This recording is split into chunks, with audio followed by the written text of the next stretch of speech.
I'm really interested in relationships between businesses. How do you, as a group, feel how social media is changing the relationships between businesses? I'll start with that. I went to Zappos. Zappos is a clothing and shoe retailer in Las Vegas, Nevada, that has about 1,500 employees and about $1 billion in sales a year. And they have now more than 400 employees on Twitter.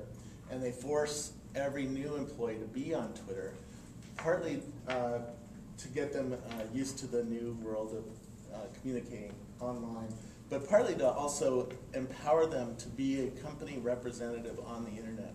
So at 2 in the morning on Sunday, when somebody needs help with one of their services or one of their products, or needs help picking out some shoes, there's probably someone who is up and online at that time. It's not, and that shows you how the corporations are changing, right? Because it used to be only the PR department could talk in a public sphere like that, or only a C-level executive could talk in a public sphere like that, and it would probably be done, the communication would have been done through a committee, right? A committee would have gotten together and decided on the messaging and what was going to be communicated out.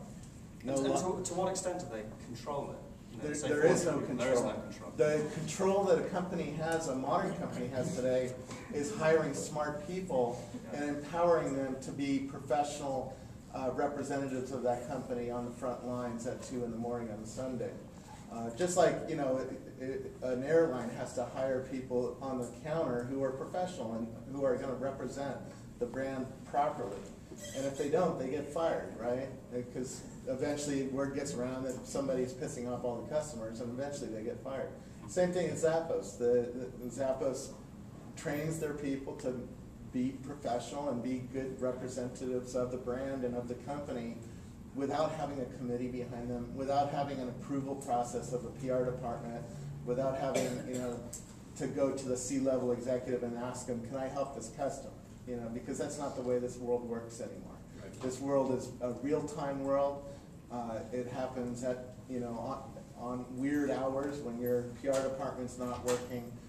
News breaks. I mean, we saw that even in the news business, right? CNN is getting outrun by the Twitter news network.